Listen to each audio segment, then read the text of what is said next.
పరిశుద్ధుడా, ప్రేమ నమ్మకమైన తండ్రి, జీవాధిపతి, నీ ఘనమైన నామానికి వందనాలు స్తోత్రాలు చెల్లిస్తున్నాం ప్రభా.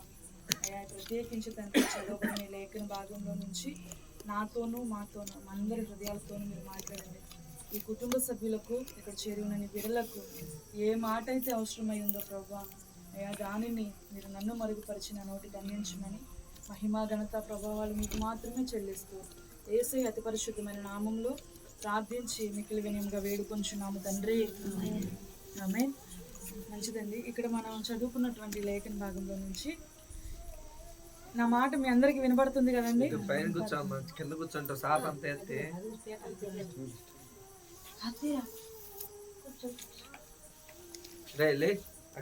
కుర్చీలు కూడా వేసారు.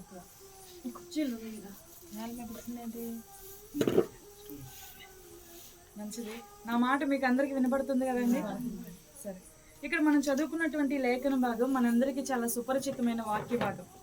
ఏంటి వాక్యం అంటే, ఒక స్త్రీకి 10 వెండి నాణ్యాలు ఉన్నప్పుడు వాటిలో ఒకటి పోగొట్టుకుంటే ఆ స్త్రీ ఆ పోగొట్టుకున్న ఆ వెండి నాణ్యం విషయంలో ఇల్లంతా నీట్గా ఊడ్చి ఇల్లంతా వెతికి అది మరలా తిరిగి పొందుకున్నప్పుడు ఆ స్త్రీ మిక్కిలి సంతోషించింది. అలాగే ఆ పైన వచనాల్లో కూడా మనం చదువుకుంటే, యేసుక్రీస్తు ప్రభువారు ఆయన లోకంలో దేవుని రాజ్య సువార్త చేస్తూ ఉన్నప్పుడు కొన్ని ఉపమానాలు చెప్తా వచ్చారు. ఆ ఉపమానం ఏంటి అంటే, ఒక వ్యక్తి దగ్గర 100 గొర్రెలు ఉన్నాయి. ఆ 100 గొర్రెల్లో ఒక గొర్రెను అతడు పోగొట్టుకున్నప్పుడు ఆ పోయిన గొర్రె విషయమే అతడు వెదికి దానిని మరలా తిరిగి పొందుకున్నప్పుడు అతడు తన కుటుంబంతో కలిసి తన స్నేహితులతో కలిసి అతడు సంతోషిస్తాడు. హల్లెలూయా.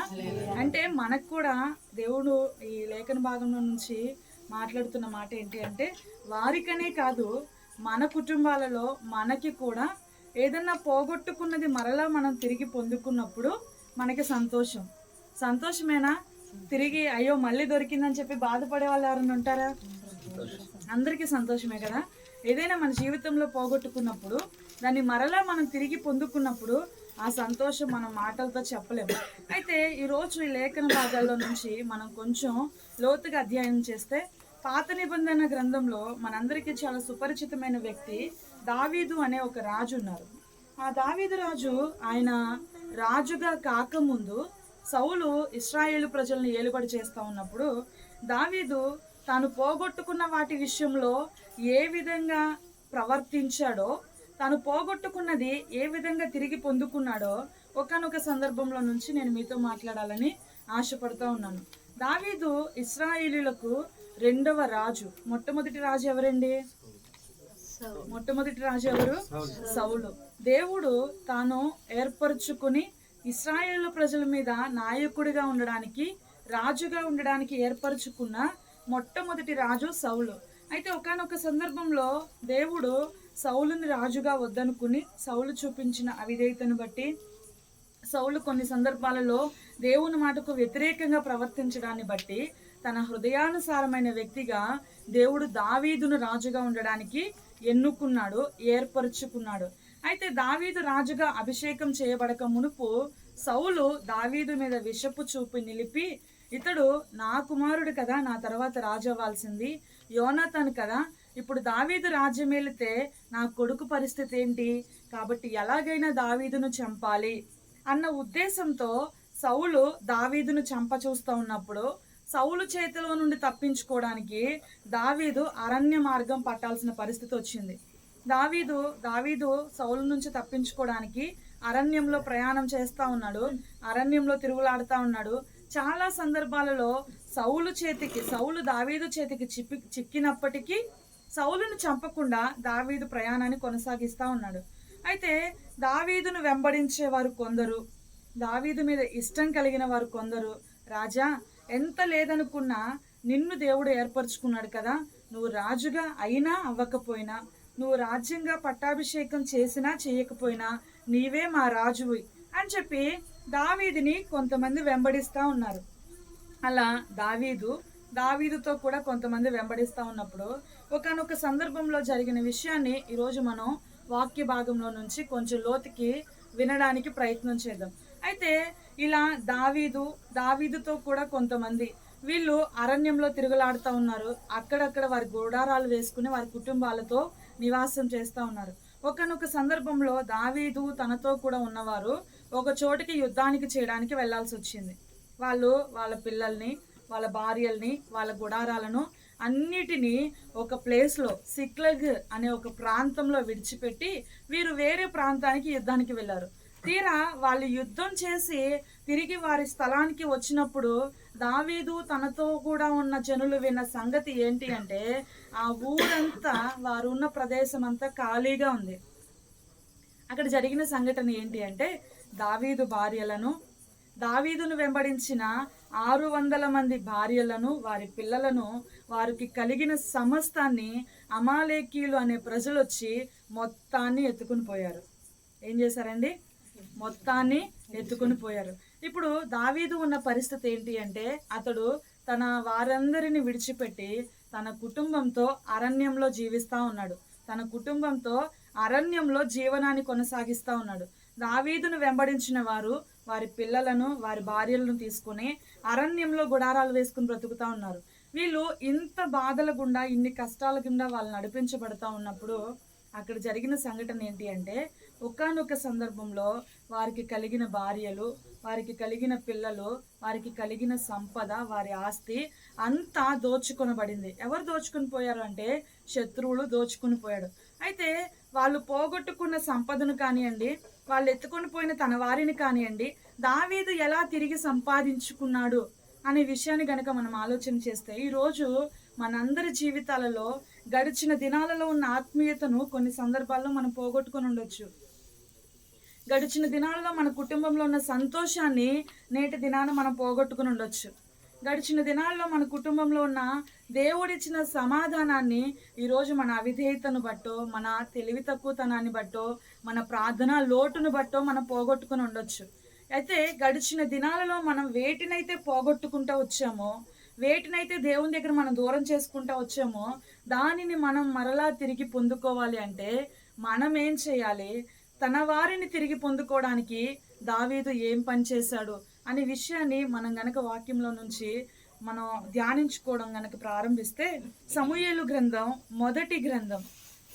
రాసిన మొదటి గ్రంథం 30వ అధ్యాయము 6వ వచనాన్ని ఒకసారి మనం చదువుకుందాం. దావీదు మిక్కిలి దుఃఖపడెను మరియు తమ కుమారులను బట్టి కుమార్తెలను బట్టి జనులకందరికి ప్రాణము విసికినందున రాళ్ళు రువ్వి దావీదును చంపుదము రండని వారు చెప్పుకొనగా దావీదు తన దేవుడైన యెహోవాను బట్టి ధైర్యము తెచ్చుకొనెను. ఆమేన్. హల్లెలూయా, హల్లెలూయా. పిల్లరా, ఇప్పుడు గమనించండి. ఒకసారి దావీదు ఉన్న పరిస్థితిని గనక మనం అర్థం చేసుకోవడానికి ప్రయత్నం చేస్తే దావీదు ఇందాక మనం చెప్పుకున్న రీతిగా తన వారందరినీ విడిచిపెట్టాల్సి వచ్చింది. తన సుఖభోగాలు, తన రాజ్యం, తన సంపద, తన అన్నదమ్ములు, తన తండ్రి వారు మొత్తం అందరినీ విడిచిపెట్టాల్సి వచ్చింది. ఆ తర్వాత ఇప్పుడు దావీదు ఉన్న పరిస్థితి ఏంటి అంటే ఇప్పటిదాకా దావీదును వెంబడించి నావారు అనుకున్న తన జనులు 600 మంది, ఎంతమంది వెంబడించారంటే 600 మంది ప్రజలు వారి కుటుంబాలతో కూడా దావీదును వెంబడించారు. అయితే ఇప్పటిదాకా నాకు సపోర్టుగా ఉన్నారు, నన్ను వెంబడించారు, ప్రతి శ్రమలోనూ నాకు తోడుగా ఉన్నారు అనే తన ప్రజలు ఇప్పుడు దావీదు మీద ఎలా ఉన్నారు అంటే రాళ్ళు రువ్వి చంపాలని ఆశతో ఉన్నారు. ఎందుకని అంటే అసలు చేసిందంతా దావీదే కదా. సౌలు చేతికి దొరికినప్పుడు సౌలును చంపేస్తే ఇన్ని బాధలు ఉండవు కదా. ఈరోజు మా వాళ్ళందరినీ మనం పోగొట్టుకునే వాళ్ళం కాదు కదా. ఈరోజు దావీదు సౌలును చంపకపోవడం వల్లే కదా ఈరోజు మనకి ఇన్ని శ్రమలు వచ్చినాయి. కాబట్టి ఇంకా దావీదునే చంపేద్దాం, ఇంకా మనం ఈ శ్రమలు పడలేమని చెప్పి జనులందరూ విసిగిపోయి దావీదును చంపాలని ఆలోచన చేసిన సందర్భం. పిల్లలు గమనించండి. ఇప్పుడు దావీదు ఉన్న పరిస్థితిని కనుక మనం ఒకసారి ఆలోచన చేసినట్లయితే, దాన్ని ధ్యానించినట్లయితే తన వారందరూ దావీదుని విరోధంగా చూస్తూ ఉన్నారు. తన వారందరూ దావీదు మీద విషపు చూపు నిలిపి దావీదును చంపాలనుకున్నారు. ఇప్పుడు దావీదు పరిస్థితి ఏంటి అంటే ఒంటరిగా ఉన్నాడు. ఎలా ఉన్నాడండి? ఒంటరిగా ఉన్నాడు. ఇప్పుడు మన జీవితంలో కొన్నిసార్లు మనకు ఎదురయ్యే పరిస్థితులు ఎలా ఉంటాయంటే మన ప్రమేయం లేకపోయినా, మన తప్పు లేకపోయినా మనం కొన్నిసార్లు నిందల అవమానాలు భరించాల్సి ఉంటుంది. మనం ఏ తప్పు చేయకపోయినా కొన్నిసార్లు శ్రమల గుండా మనం నడిపించాల్సి వచ్చింది.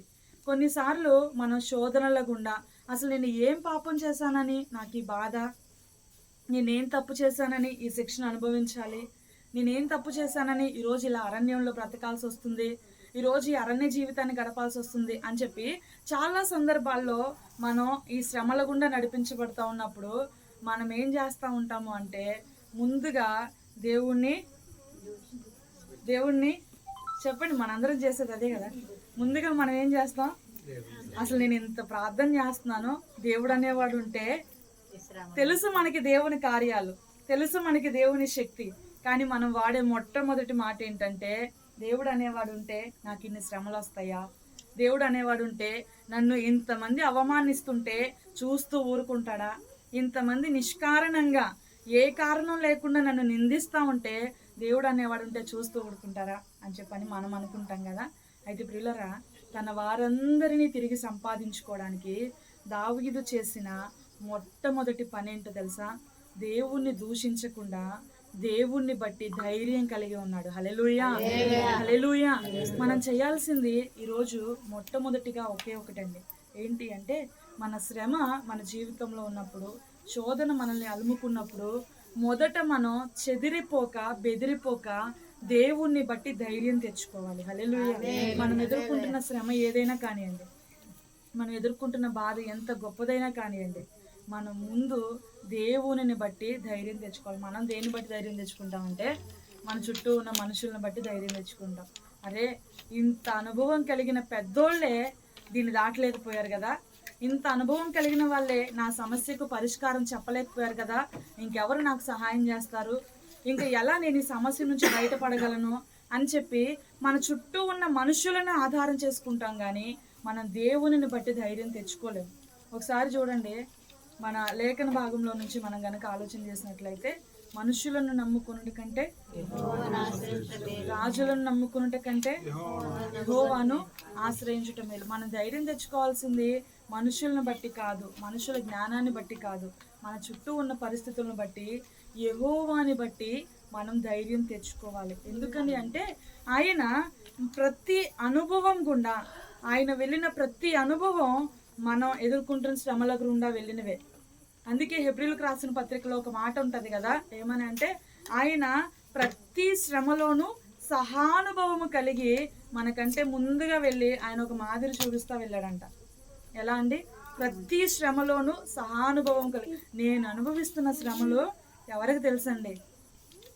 మనుషులు ఎవరికి తెలియకపోవచ్చు, కానీ దేవుడికి తెలుసు. ఎందుకంటే ఆయన ఆ అనుభవం గుండా వెళ్ళిన వాడే. నేను అనుభవిస్తున్న ఈ బాధలు ఎవరికి తెలుసండి? మనుషులెవ్వరికి తెలియకపోవచ్చు, కానీ ఆ అనుభవం గుండా వెళ్ళిన దేవునికి తెలుసు. కాబట్టి మనం పోగొట్టుకున్న సంతోషం, మనం పోగొట్టుకున్న సమాధానం, మనం పోగొట్టుకున్న ఆత్మీయ స్థితి ఏదైతే ఉందో పోయింది, ఇంకెప్పటికి వచ్చిందో. నేను సమస్తాన్ని పోగొట్టుకున్నా, మరలా తిరిగి సంపాదించుకోగలనా? నేను సమస్తాన్ని కోల్పోయాను, మరలా తిరిగి సంపాదించుకోగలనా అనే నిరాశలో ఒకవేళ మనం ఉన్నట్లయితే, ఆ నిరాశలో మనం మనుషుల జ్ఞానాన్ని బట్టి, మనుషులను బట్టి ఆధారం చేసుకోకుండా మనం యెహోవాని బట్టి ధైర్యం తెచ్చుకుంటే, ఆయన దేనినైతే పోగొట్టుకున్నామో మరలా తిరిగి దానిని ఇవ్వడానికి ఆయన మాత్రమే సమర్థుడై ఉన్నాడు. హల్లెలూయా. ఒకసారి యెషయా గ్రంథం 44వ అధ్యాయం, యెషయా గ్రంథం 44వ అధ్యాయం 8వ వచనాన్ని కనుక చదువుకున్నట్లయితే,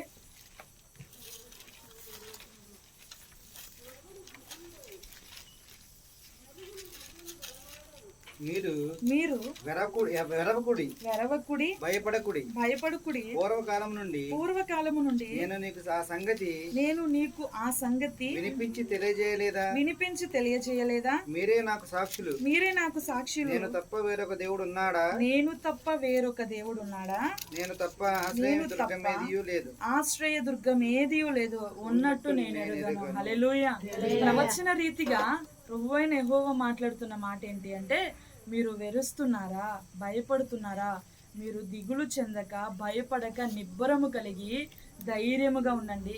నేను తప్ప వేరొక ఆశ్రయ దుర్గం ఏదియూ లేదు. నేను తప్ప వేరొక దేవుడు ఉన్నాడా? మీ పితరుల నాటి నుంచి ఇప్పటి వరకు మిమ్మల్ని రక్షించుకుంటూ వచ్చింది నేనే కదా. హల్లెలూయా. దేవుడు ఎంత గొప్ప మాట చెప్తున్నాడంటే, ఒక మాట, ఈ మాట చెప్పడానికి నేను చాలా సంతోషిస్తూ ఉంటాను. ఏంటి అంటే, మనం ప్రతి విషయంలో భయపడతాం. ఏదైనా చిన్న శ్రమ వచ్చినా మనం దిగులు పడతాం, భయపడతాం. ముందు మనకి లేనిది, ఉండనిది ఏంటంటే శ్రమ. మన జీవితంలోనికి రాగానే మనం ఫేస్ చేసేది ఒకటి ఏంటంటే భయం. అది పిల్లల భవిష్యత్తు విషయమైనా, అనారోగ్యం విషయమైనా, ఆర్థిక సమస్యలైనా, మరేదైనా, ఇంకా ఏదైనా కానీ ముందు శ్రమ అనేది మన జీవితంలోనికి రాగానే మనం ఎదుర్కొనేది ఏంటి అంటే భయం. లేఖన భాగాల్లో బైబిల్లో 365 సార్లు భయపడకూడే అనే పదం రాయబడి ఉంది. అంటే రోజుకొకసారి దేవుడు మనతో మాట్లాడుతున్న మాట ఏంటంటే భయపడకు, భయపడకు, భయపడకు. నువ్వు గాఢాంధకారంలో సంచరిస్తున్నావా? భయపడకు, నేను నీకు తోడై ఉన్నా. నువ్వు జలములలో పడి వెళ్తూ ఉన్నావా? నువ్వు భయపడకు, నేను తోడై ఉన్నా. ఒకవేళ నువ్వు అగాధంలో కూరుకుపోయినట్లు నీకు అనిపిస్తుందా? నువ్వు భయపడకు, నేను నీకు తోడై ఉన్నా.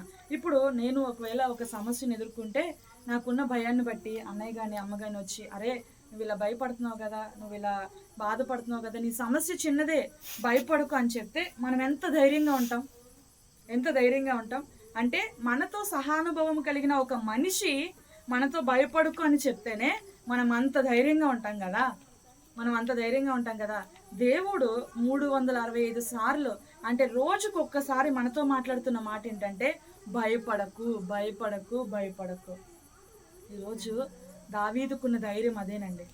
దేవుడు ఐగుప్తు దేశంలో నుంచి ఇశ్రాయేలీయులను బయటకు తీసుకొచ్చిన నాటి నుంచి కనానుకు వారిని నడిపించే వరకు ఇశ్రాయేలీయులకు అడుగడుగు తోడుగా ఉండి వాగ్దాన దేశానికి నడిపించిన దేవుడు నాకుండగా నేనెందుకు భయపడాలి అని తన దేవుడైన యెహోవాని బట్టి దావీదు ధైర్యం తెచ్చుకున్నాడు. ఈరోజు మన జీవితంలో మనం ఎదుర్కొంటున్న శ్రమలైనా, మన జీవితంలో మనం ఎదుర్కొంటున్న సమస్య అయినా, వ్యాధి అయినా, బాధ అయినా, నిందలైనా, అవమానాలైనా, నీ చుట్టూ ఉన్న ఈ శ్రమల సుడిగుండంలో ఒకవేళ మనం ఇరుక్కుపోయినట్లయితే మన దేవుడైన యెహోవాని బట్టి మనం ధైర్యం తెచ్చుకున్నట్లయితే దేవుడు ఖచ్చితంగా మనల్ని దాని నుంచి విడిపించడానికి సమర్థుడై ఉన్న దేవుడు. రెండవదిగా దావీదు చేసినటువంటి మరొక పని ఏంటి అంటే, అదే 30వ అధ్యాయం, సమూయేలు మొదటి గ్రంథం 30వ అధ్యాయం 7వ వచనం చదువుకుందాం.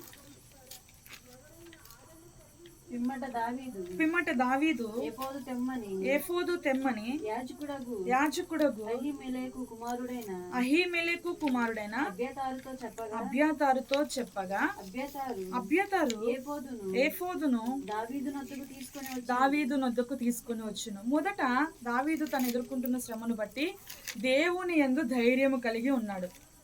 రెండవదిగా దావీదు ఏం చేశాడో తెలుసా?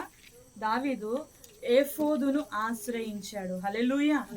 ఏఫోదు అంటే ఏంటి అంటే పాత నిబంధన గ్రంథంలో యాజకులు ధరించే ఒక వస్త్రం. ఇప్పుడు చూడండి, మనకి సిఎస్ఐ చర్చెస్లో కానీ ఆర్సిఎం చర్చెస్లో కానీ వాళ్ళు ప్రార్థన చేసేటప్పుడు ఒక వస్త్రాన్ని, నిలువుటంగి లాంటిది ఒకటి ధరిస్తూ ఉంటారు. ప్రతి ఒక్కరు ఖచ్చితంగా ఒక వస్త్రాన్ని ధరిస్తూ ఉంటారు. అలాగే పాత నిబంధన గ్రంథంలో ఏఫోదు అనేది యాజకుడు ధరించే వస్త్రం. వెంటనే తను శ్రమను బట్టి దావీదు వెంటనే చేసిన పని ఏంటి అంటే దావీదు ఏఫోదును ఆశ్రయించాడు. ఈ ఏఫోదు దేనికి సాదృశ్యంగా ఉంది అంటే ప్రార్థనా జీవితానికి సాదృశ్యంగా ఉంది. ఒకవేళ మన జీవితంలో సమస్య ఎదురైనప్పుడు, మన జీవితంలో శ్రమ ఎదురైనప్పుడు మొదట మనం ధైర్యం కలిగి ఉండాలి. నా దేవుడు ఖచ్చితంగా విడిపిస్తాడు అనే ధైర్యం. రెండవదిగా మనం ప్రార్థన చేయాలి. రెండవదిగా ఏం చేయాలి? ప్రార్థన చేయాలి. ఇక్కడ ఉన్న మీకు అందరికీ నేను ప్రార్థన చేయాలని చెప్పవసరలా. ఎందుకని అంటే ప్రారంభం నుంచి తల్లిగారు కానీ నాన్నగారు కానీ మనకి నేర్పిస్తూ వచ్చిన ఒక అనుభవం ఏంటి అంటే ప్రతి విషయంలోనూ దేవుని మీద ఆధారపడడం, ప్రతి విషయంలోనూ దేవునికి మొరపెట్టి దానిని పొందుకోవడం మనం మొదటి నుంచి నేర్చుకుంటూ వచ్చాము. కానీ చాలా చోట్ల, చాలా సంఘాల్లో జరుగుతున్న పరిస్థితి ఏంటి అంటే శ్రమ రాగానే వెంటనే ఏం చేస్తామంటే అయితే మన పక్కన వాళ్ళకి చెప్పుకొని వాళ్ళ దగ్గర బాధపడతాం, వాళ్ళ దగ్గర ఏడుస్తాం. అరే నా జీవితంలోకి ఇలా వచ్చేసిందే, నా జీవితంలో ఇలా బాధ వచ్చిందే అని చెప్పి మనం ఏడ్చి ఏడ్చి ఏడ్చి ఏడ్చి కన్నీరు కాచి మన శ్రమ అంతా వారికి చెప్పుకుంటాం. ఆ తర్వాత సేవకులు మనకు ఒకరు దొరుకుతారు, సేవకునికి చెప్పేస్తాం. చెప్పేసి ఆ తర్వాత ఇక అయిపోయింది. ఆ శ్రమ మన జీవితంలో తీరుద్దా అంటే తీరదు. ఎందుకు తీరదండి? సేవకులకు చెప్పాం కదా, తీరదా? మా పక్కన వాళ్ళకి చెప్పాం కదా, తీరదా? అంటే సేవకులైనా మన పక్కనున్న మన తోటి విశ్వాసులైనా మన కొరకు ప్రార్థన చేస్తారు, కాదని నేను అనను. కానీ మనం కలిగి ఉన్న శ్రమను బట్టి ఎవరికి భారం ఉంటుంది అంటే మనకు మాత్రమే భారం ఉంటుంది. ఎందుకని అంటే దానిని అనుభవించే వాళ్ళం మనం. ఇప్పుడు చూడండి అమ్మా, మీకు ఎవరికైనా ఒక గాయం తగిలింది. ఇప్పుడు బొడ్డోడు ఉన్నాడు, వీడికి గాయం తగిలింది, ఏదైనా ఒక దెబ్బ తగిలితే గాయం తగిలినందుకు వాడు ఏడుస్తాడా? అక్క నాకు దెబ్బ తగిలింది కానీ నా బదులు నువ్వు ఏడువక్క అని చెప్పి వాళ్ళ అక్కకో వాళ్ళ అన్నయ్యకో వాళ్ళ చెల్లికో చెప్తాడా? ఎవరు ఏడుస్తారు? ఆ బాధ ఎవరికి తెలిసిద్ది? తగిలిన వాడికే తెలిసిద్ది కదా, ఆ బాధ తగిలిన వాడికే తెలిసిద్ది. అలాగే మన జీవితంలో శ్రమ ఎదుర్కొన్నప్పుడు, మన జీవితంలో శ్రమ మనం అనుభవిస్తున్నప్పుడు మనగా దేవుని సన్నిధికి వెళ్ళాలి కానీ మన కొరకు మనం రాయబారులను నియమించుకోకూడదు. సేవకులకు ప్రార్థన చెప్తాం, సేవకులు ప్రార్థన చేస్తారు, కానీ నీ సమస్య కోసం నీకు నువ్వుగా దేవుణ్ణి ఆశ్రయించడం మనం నేర్చుకోవాలి. ఎందుకంటే శ్రమ మనది కాబట్టి. ఈరోజు చాలా చోట్ల జరుగుతున్న విషయాలు ఏంటి అంటే, అయ్యగారికి చెప్తున్నారు, మనకు కాదులేండి, అయ్యగారికి మా కేసు కూడా అట్లానే ఉంటుంది. అయ్యగారికి చెప్తారు, అమ్మగారికి చెప్తారు, ప్రార్థన చేయండి అంటారు. వాళ్ళు మాత్రం పొరపాటును కూడా ప్రార్థన చేయరు. వాళ్ళు మాత్రం పొరపాటును కూడా దేవుని సన్నిధిలో ఒక్క చొక్క కన్నీరు కూడా కార్చరు. ఎక్కడ కారుస్తారు ఈ కన్నీరు అంటే పక్కన వాళ్ళ దగ్గర.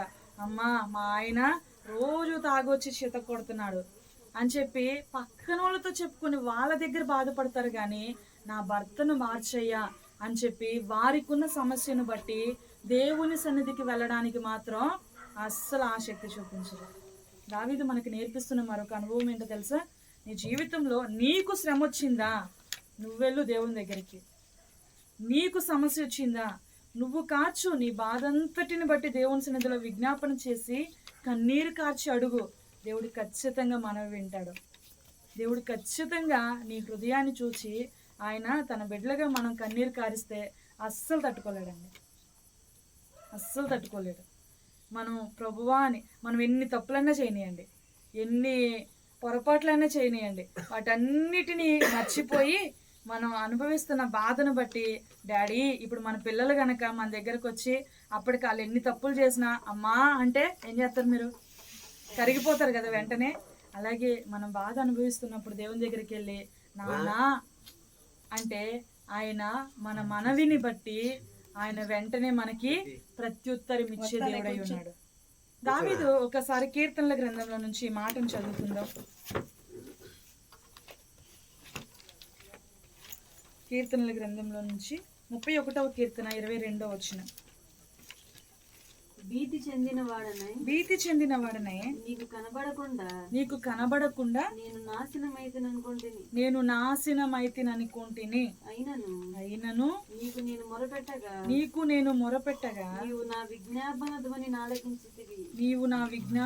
ధ్వనిని ఆలకించుతివి. ఇక్కడ దావీదు తన మనోవేదనంతటిని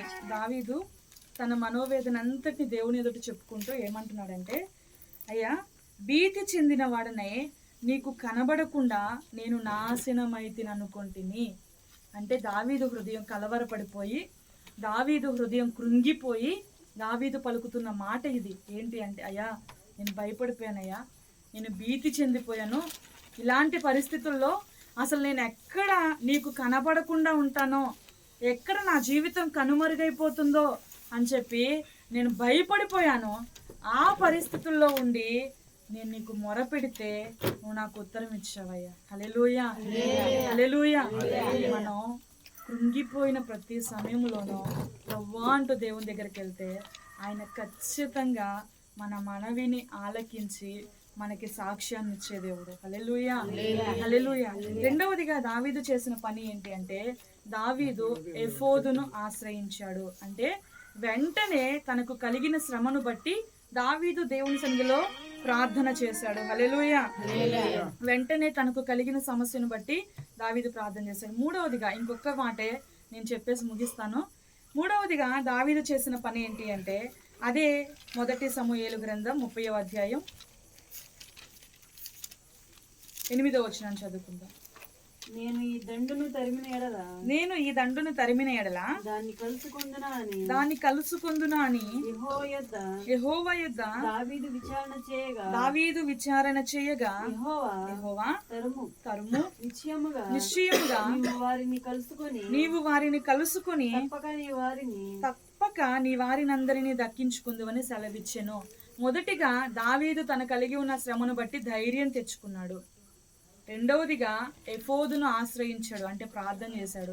మూడవదిగా ఏం చేశాడంటే విచారణ చేశాడు, అంటే దేవుని సన్నిధిలో ప్రభువా ఇది నీ చిత్తము కాదా అవునా అని దేవుని సన్నిధిలో దావీదు కనిపెట్టాడు, దేవుని చిత్తాన్ని తెలుసుకున్నాడు. ఇప్పుడు ఇక్కడ ఇలా ప్రేయర్ మీటింగ్ జరుగుతుంది. ఈ మాట అంటున్నందుకు క్షమించండి. ఇక్కడ ఇలా ప్రేయర్ మీటింగ్ జరుగుతూ ఉంది. ఈ ప్రేయర్ మీటింగ్ జరిగేటప్పుడు ఏదో ఒక పాము లాంటిది పాస్టర్ గారి కుర్చీ కిందకు వచ్చింది అనుకుందాం. పాస్టర్ గారి కుర్చీ కిందకు వచ్చింది, లేదా ఈ సరౌండింగ్స్కి వచ్చింది. వెంటనే మనం ఏం చేస్తాం మనం చెప్పండి? లేచి నుంచుంటాం, ఎటు వీలుంటే అటు పారిపోతాం. అన్న వాళ్ళు వెనకాల కొంచెం ధైర్యవంతులు కాబట్టి వెంటనే కర్ర ఎక్కడుందని ఎతికి దాన్ని కొడతారు. ఇలా చేస్తామా? ప్రభువా పాము వచ్చింది, దాన్ని చంపమంటావా అయ్యా అని దేవుని సలహా కోసం అడుగుతామా? చెప్పండి. వెంటనే పాముని చంపుతాం కదా, అంతేకాని దేవుని సలహా కోసం అడగం కదా. ఇక్కడే మనం పొరపాటు చేస్తాం. ఎట్లా అంటే మన జీవితంలో మనకి ఏదైనా శ్రమ వచ్చినప్పుడు వెంటనే, అంటే ఇప్పుడు పాము గురించి నేను చెప్పట్లా, మన జీవితంలో ఏదైనా ఒక సమస్య వచ్చినప్పుడు, ఏదైనా శోధన, ఏదైనా శ్రమ వచ్చినప్పుడు వెంటనే మనకున్న జ్ఞానాన్ని బట్టి ఆ సమస్యను ఎలా జయించాలా అని ఆలోచన చేస్తాం తప్పించి, ప్రభువా ఈ సమస్యను జయించడానికి నీవు నన్ను ఎలా నడిపిస్తావు అని దేవుని దగ్గరికి మాత్రం వెళ్ళమండి. అస్సలు దేవుని దగ్గర చేయమంటావా వద్దంటావా అని చెప్పి దేవుని దగ్గరకు మాత్రం వెళ్ళాం. అందుకే చూడండి, కీర్తనల గ్రంథంలోనే ఒక మాట ఉంటుంది, నీ స్వబుద్ధిని ఆధారం చేసుకోక, ఏం చేసుకోక, మన స్వబుద్ధిని ఆధారం చేసుకోక. ఈరోజు మనం పరిస్థితులు మనకి తలక్రిందులుగా మారడానికైనా, మనం ఎంత ప్రార్థన చేసినా మనకు జవాబు రాకపోవడానికైనా కారణం ఏంటి అంటే, చాలా సందర్భాల్లో మన సొంత జ్ఞానాన్ని, మన స్వబుద్ధిని మనం ఆధారం చేసుకుని ఈ శ్రమ ఇదేగా, నాకు తెలుసు నేను దీన్ని చేసేయగలను, దానికి మళ్ళీ దేవుని దగ్గరికి వెళ్ళి దేవుని డిస్టర్బ్ చేయడం ఎందుకు అని చెప్పి అన్న ఉద్దేశంతో మనం ఏం చేస్తామంటే మన సొంత జ్ఞానాన్ని బట్టి ఆ సమస్యను జయించేసేయాలి అనుకుంటాం. కానీ దావీదు చేసిన పని ఏంటి అంటే తన వారందరినీ కోల్పోయాడు. తన చుట్టూ ఉన్న ప్రజలే దావీదు మీద విషపు చూపు నిలిపి, ఇక దావీదుని చంపేద్దాం రా, వేస్ట్, రాజు అనుకుని వెంబడించాం కానీ దావీదుని చంపేద్దాం అని తన చుట్టూ వ్యతిరేకపరమైన పరిస్థితులు అలముకున్నా కానీ దావీదు అంటున్నాడు, అయ్యా మా వాళ్ళందరినీ ఎత్తుకుపోయారయ్యా అని చెప్పి దేవుని సన్నిధిలో ప్రార్థన చేసి, వాళ్ళని మేము తరమ్మంటావా, వాళ్ళని వెంబడించమంటావా, వాళ్ళు మాకు దొరుకుతారా అని చెప్పి దేవుని దగ్గర విచారణ చేస్తూ ఉన్నాడు, దేవుని చిత్తాన్ని కనుగొంటా ఉన్నాడు. ఈరోజు దేవుని చిత్తం లేకుండా మనం చేసే ఏ ప్రయత్నమైనా, దేవుని చిత్తం లేకుండా మనం చేసే ఏ పనైనా అది దేవుని సన్నిధిలో నిష్ప్రయోజనమే. అది మనకి కీడుకే కానీ మేలుకి కాదు. చాలాసార్లు మనం అనుకుంటాం మన పిల్లల భవిష్యత్తు విషయంలో చాలా ఖర్చు పెట్టి లక్షలు కూడగట్టి విజయవాడ చైతన్య కాలేజ్లో, హైదరాబాదు నారాయణ కాలేజ్లో చదివించాలి అని అనుకుంటాం. కానీ కొన్నిసార్లు నేను మా విశ్వాసులు చెప్తా ఉంటా ఒక మాట ఏంటంటే, అమ్మా దేవుని చిత్తం అయ్యి మీ పిల్లల్ని గవర్నమెంట్ స్కూల్లో చదివించినా కానీ దేవుడే వారికి భవిష్యత్తు ఇవ్వాలి కాబట్టి ఉన్నతమైన భవిష్యత్తుని ఇస్తాడు. దేవునికి దూరం చేసి దేవుని చిత్తం కాకుండా లక్షలు కూడగట్టి రెక్కలు ముక్కలు చేసుకుని మీరు వారి కోసం లక్షలు సంపాదించినా వాడేం చేస్తాడంటే అంత దూరం వెళ్ళినా కనీసం ఆదివారం మందిరానికి రాని భక్తినే నేర్చుకుంటాడు. కాబట్టి మన పిల్లల విషయంలో కానీ మన సమస్య విషయంలో కానీ అసలు ఇది దేవుని చిత్తమా కాదా అని దేవుని దగ్గర మనం విచారణ చేయాలి. ఒక మాటను మనం చదువుకుందాం. కీర్తనల గ్రంథం 143వ కీర్తన 10వ వచనాన్ని. కీర్తనలు 143వ కీర్తన 10వ వచనం. నీవే నా దేవుడవు, నీవే నా దేవుడవు, నీ చిత్తానుసారంగా ప్రవర్తించుటకు నీ చిత్తానుసారముగా ప్రవర్తించుటకు నాకు నేర్పుము. నాకు నేర్పుము. దయగల నీ ఆత్మ దయగల నీ ఆత్మ సమభూమి గల ప్రదేశమందు సమభూమి గల ప్రదేశమందు నన్ను నడిపించునుగాక. నన్ను నడిపించునుగాక. ఆమెన్. హల్లెలూయా. దావీదు అంటున్నాడు దేవునితో, అయ్యా నాకేం వద్దయ్యా, నీ చిత్త ప్రకారం ప్రవర్తించడమే నాకు నేర్పించు.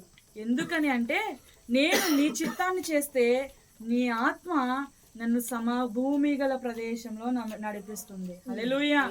ఏం చేస్తుందండి? సమభూమి గల ప్రదేశం. ఇది ఒక గొప్ప ఉన్నతమైన వాగ్దానం.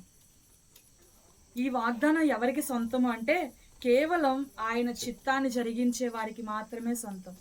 దావీదుని గురించి దేవుడు చెప్తున్న మాట, ఈయన నా చిత్తానుసారంగా నేను ఏర్పరచుకున్న వ్యక్తి. దావీదు నా హృదయానుసారి. దావీదు ఒకానొక దినాన ఇన్ని శ్రమల గుండా నడిపించబడుతున్నా దేవుని చిత్త ప్రకారం అడుగులు ముందుకు వేశాడు కాబట్టే ఇశ్రాయేలు ప్రజలను పరిపాలించిన ది బెస్ట్ కింగ్, ఒక గొప్ప రాజు ఎవరు అంటే ఇప్పుడు ప్రపంచమంతా చెప్పుకునే వ్యక్తి దావీదు రాజు. హల్లెలూయా.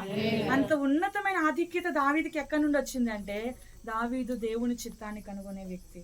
ఈరోజు పిల్లల మన జీవితంలో మన స్వబుద్ధిని ఆధారం చేసుకోకుండా ప్రతి విషయంలోనూ, మన పిల్లల భవిష్యత్తు విషయంలోనూ, వారి వివాహాల విషయంలోనూ, మన ఫ్యూచర్ విషయంలోనూ, మన వ్యాపారాల విషయంలోనూ, ఉద్యోగాల విషయంలోనూ, ప్రభువా దీన్ని చేయమంటావా, ప్రభువా ఇక్కడికి వెళ్ళమంటావా అని మనం దేవుని దగ్గర అడిగి విచారణ చేసి దేవుని దగ్గర సమాధానాన్ని పొందుకుంటే అది మనుషుల దృష్టిలో తక్కువే, మనుషుల దృష్టిలో చిన్నదే, మనుషుల దృష్టిలో అల్పమైన కార్యమే, కానీ దానిలోనే ఉన్నతమైన ఆశీర్వాదాన్ని ప్రభు మనకి అనుగ్రహించే దేవుడై ఉన్నాడు. ఆఖరిగా దావీదు చేసిన మరొక పని ఏంటి అంటే తన వారిని తను పొందుకోవడానికి దావీదు ఉపకారం చేశాడు. ఎలా ఉపకారం చేశాడు అంటే ఒక చిన్న మాట చెప్పి నేను ముగించేస్తాను.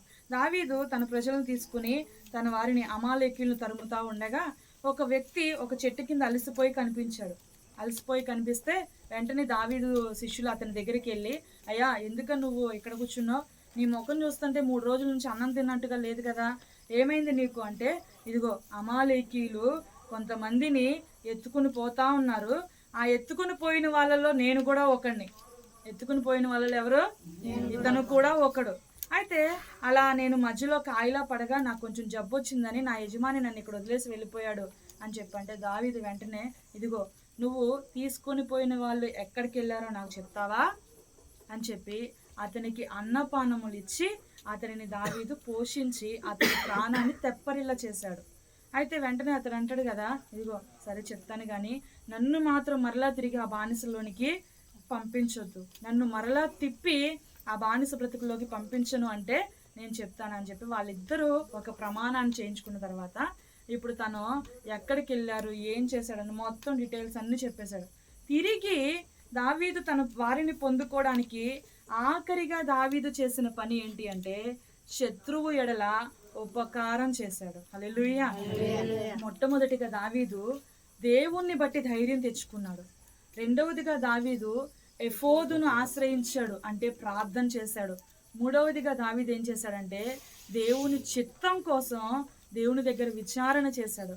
ఆఖరిగా తన శత్రువుకి ఉపకారం చేశాడు. ఈరోజు మనం పోగొట్టుకున్నది ఏదైనా తిరిగి మనం సంపాదించుకోవాలంటే మొట్టమొదట మన హృదయంలో నా దేవుడు ఉన్నాడు అనే ధైర్యం మనకు ఉండాలి. రెండవది మనం ప్రార్థన చేయాలి. మూడవది విచారణ చేయాలి. నాలుగవది మనం ఉపకారం చేసే స్వభావాన్ని మనం కలిగి ఉండాలి. ఈరోజు క్రైస్తవుల్లో లేనిది ఏంటో తెలుసండి, విశ్వాసం లేదా పుష్కలంగా ఉంటుంది, ప్రార్థన లేదా 24 గంటలు ప్రార్థన చేస్తున్నారు, కానీ శత్రువును ప్రేమించలేకపోతున్నారు. ఈ లోకంలో శత్రువులు ఎవరికి ఉన్నారంటే మొన్న ఏదో ఎంక్వైరీలోనో దేంట్లోనో ఏదో రీసెర్చ్లో తేలింది ఏంటంటే క్రైస్తవులకే ఎక్కువ శత్రువులు. ఇది చాలా బాధాకరమైన విషయం కదా. పక్కింటి వాళ్ళతోనే మనం మాట్లాడాం, పక్క విశ్వాసతోనే మనం మాట్లాడాం.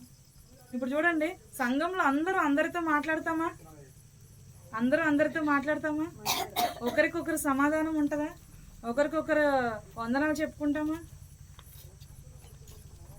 ఈ మాట అయ్యగారు చెప్పాలా, మనం కాదు చెప్పాల్సింది. మన పక్కన వాళ్ళతోనే మనకు సమాధానం ఉంది.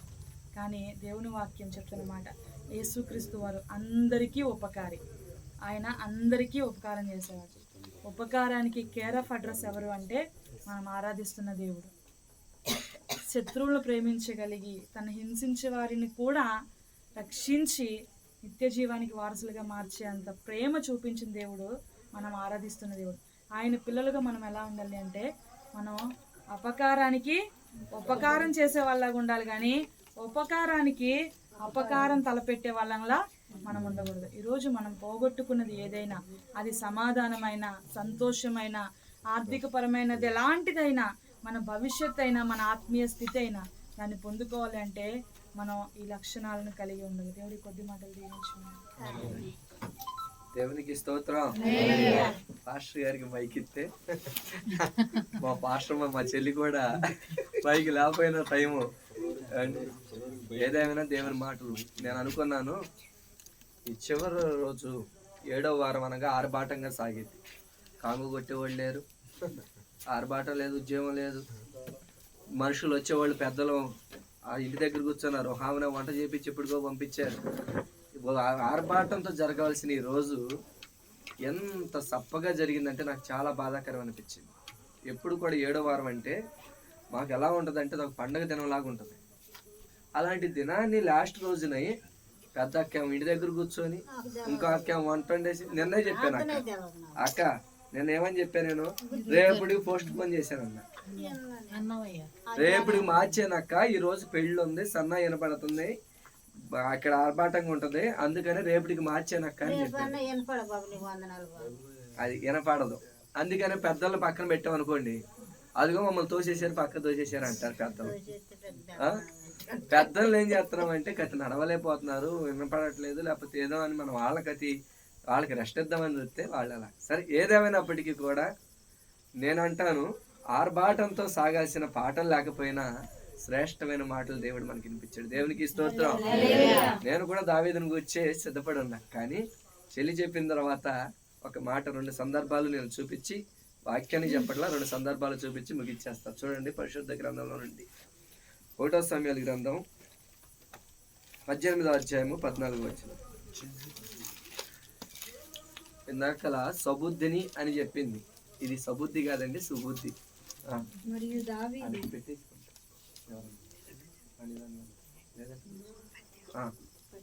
చదువు 1వ సమూయేలు గ్రంథము 18వ అధ్యాయము 14వ వచనం.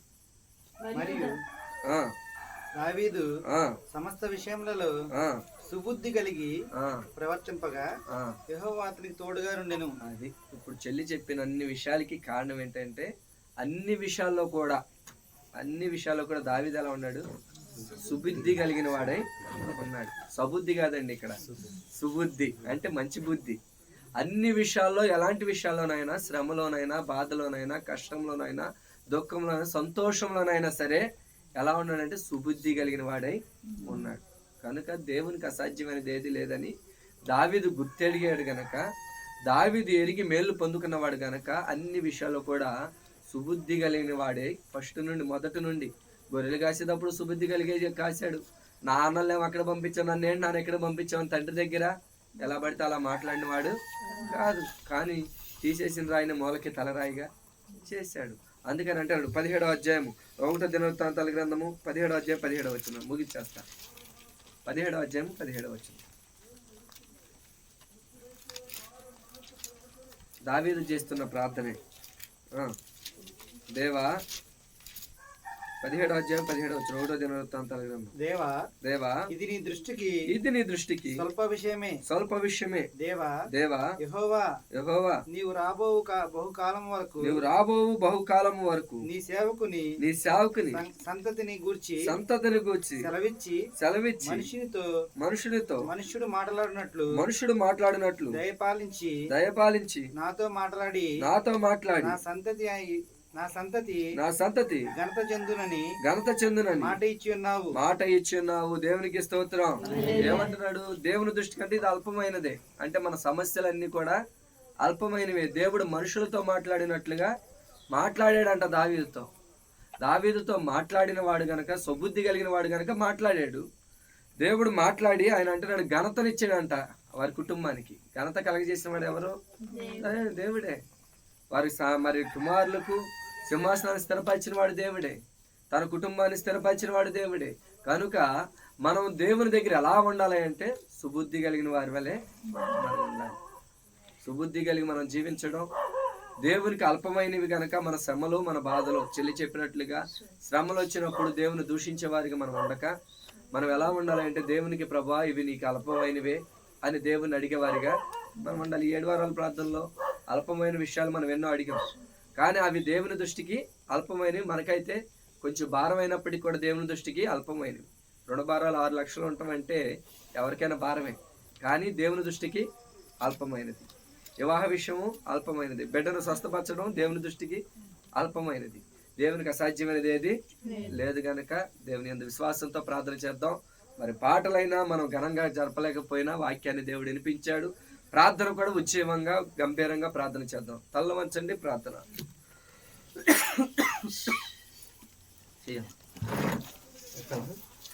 నువ్వు చేస్తే మిగతా వాళ్ళు 6 చేస్తారు.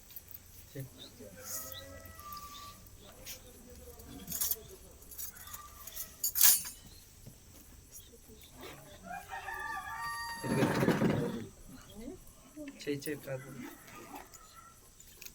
లేట్ అయింది ఇప్పటికే. చెయ్యి. పరిశుద్ధుడు అయినా తండ్రి, ప్రేమ కలిగిన దేవుడా, స్తోత్రం ప్రభా, స్తోత్రాలు. అందరూ ఏకీభవిద్దాం. స్తుతులయ్యా, స్తోత్రం.